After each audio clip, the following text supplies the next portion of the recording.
Bonjour à toutes et à tous, nous nous retrouvons aujourd'hui pour cette nouvelle vidéo de l'actu du Conseil sur la commune déléguée de La Côte-d'Em et plus particulièrement dans un endroit qui va nous plonger pour un instant dans la vie d'autrefois. Alors je rejoins Jean-Louis Sylvestre, bonjour Jean-Louis, où il va nous expliquer, nous décrire cet endroit. Effectivement Isabelle, bonjour, nous sommes devant l'école communale, l'ancienne école communale du chef-lieu de La Côte-d'Em. Voilà, comme les autres écoles des différents hameaux, elles ont toutes été rassemblées à l'école du Villard actuellement, donc une belle et grande école dans le hameau du Villard. Nous avons profité de l'espace pour reconstituer une école comme autrefois, comme il y a 50 ans probablement, avec ses vieilles tables, son tableau, ses cartes géographiques. Eh bien, Isabelle, je t'invite à me suivre, nous allons entrer dans l'école d'autrefois.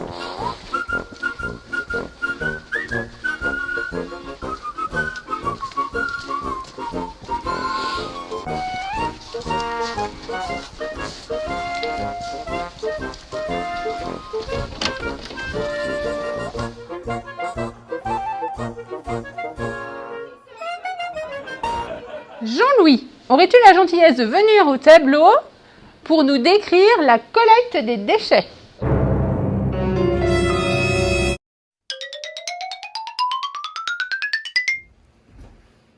Lors du conseil municipal du 2 février, des techniciens de la communauté de communes des Versants d'Em sont venus nous expliquer comment gérer en particulier le tri des déchets. Des centaines de kilos par habitant se retrouvent dans les poubelles ou dans les différents bacs correspondants. Et ce sont des tonnes de matériaux, de poubelles, de déchets qui sont traités. Très bien Jean-Louis, il est donc très important de bien trier et de bien utiliser les déchetteries.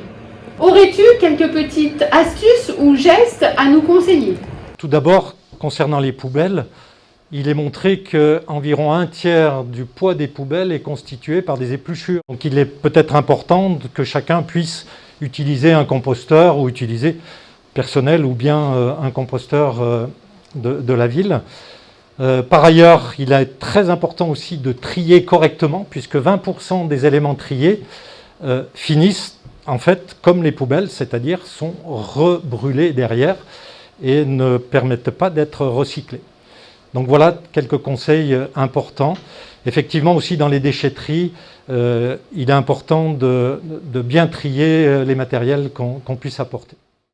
Enfin pour terminer Jean-Louis, peux-tu nous parler des projets qui sont en cours à la communauté de communes des Versants d'Em? Plusieurs projets sont en cours effectivement. Donc une partie communication avec des pancartes, avec des expositions, etc. D'autre part, une étude est en cours pour la mise en place d'une recyclerie dans la vallée, en contact avec les autres communautés de communes. Et puis enfin, le broyage des branches va être réalisé de façon expérimentale sur 2 sites pour commencer, de façon à éviter d'emmener ces déchets verts jusqu'à Chambéry, là où ils seraient traités. Ils pourraient donc produire du broyat sur place, qui peut être utilisé par tout un chacun. Daniel Jean, pourrais-tu nous présenter les projets en cours sur la commune déléguée de Bellentre, s'il te plaît?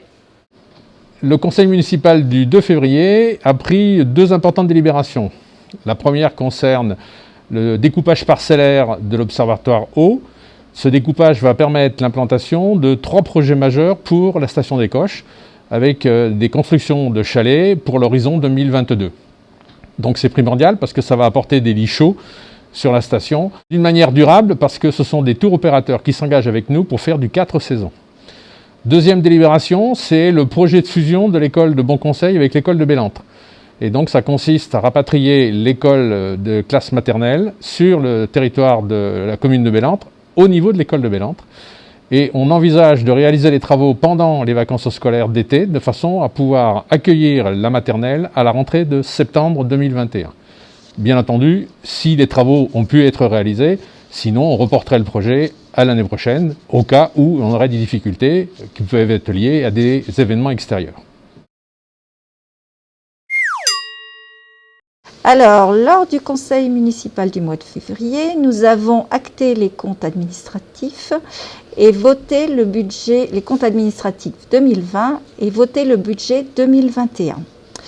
En 2020, la crise sanitaire nous a porté un coup sérieux à notre budget avec une baisse de 1 300 000 €. En 2021, compte tenu des décisions gouvernementales du début de saison, ce budget de fonctionnement a été réduit de 4 millions.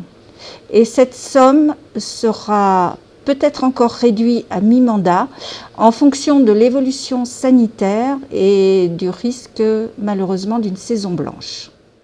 Alors en revanche, la commune souhaite quand même continuer d'investir afin de dynamiser le territoire. Et pour cela, nous avons prévu de réaliser l'épicerie bibliothèque à Bellentre, la rénovation de la salle Omnisport à Plagne-Centre, ainsi que divers travaux dans nos villages. L'été dernier, nous avons vécu une fréquentation touristique en hausse. Pour conforter cet élan, nous avons prévu une somme en fonctionnement pour une programmation culturelle qui s'appellera Musiplagne. Cette animation se déroulera chaque mercredi dans nos divers villages. Elle sera à destination donc de nos habitants et de nos vacanciers.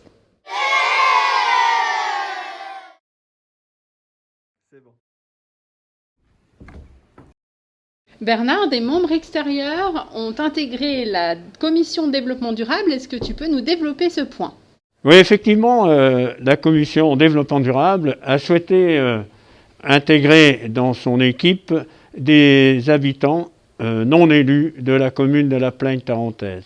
Alors pour ce faire, eh bien, elle a fait un appel à candidature par voie d'affichage et il y a eu 8 candidats qui se sont présentés à la mairie.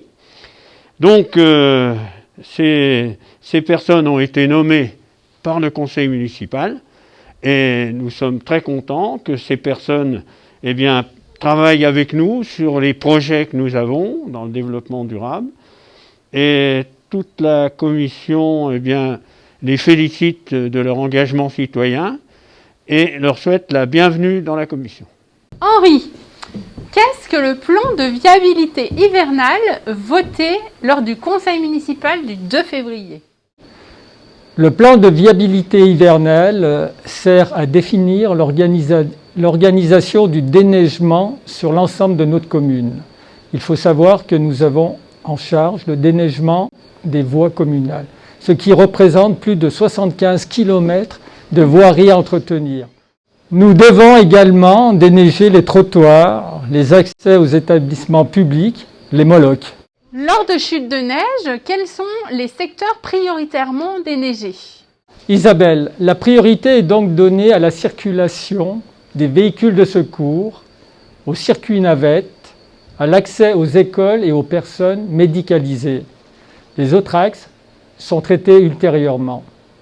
Le déneigement des voies communales et parkings publics est assuré en grande partie par les agents de nos services techniques. En effet, seul le déneigement des voiries des secteurs d'altitude et de bon conseil est confié à des entreprises.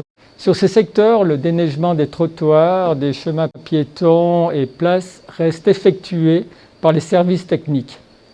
Henri, quelles sont les conditions conduisant au déclenchement du plan de viabilité hivernale? Le déneigement est réalisé selon un niveau minimum de neige et la fréquence est adaptée en fonction de l'intensité de l'épisode neigeux. Henri, est-ce que la neige est évacuée immédiatement? Et non, malheureusement, Isabelle, la neige ne peut pas être évacuée immédiatement. Elle est donc stockée à des emplacements bien déterminés afin de limiter la gêne qu'elle pourrait occasionner et évacuée dès que possible. Henri, aurais-tu un dernier petit conseil à donner aux usagers? J'insiste sur le fait que les équipes sont fortement mobilisées sur l'ensemble du territoire de la Plagne tarentaise, mais que tout ne peut pas être fait en même temps. Nous remercions les usagers pour leur compréhension. Nous rappelons également que les propriétaires doivent déneiger leurs trottoirs au droit de leur propriété.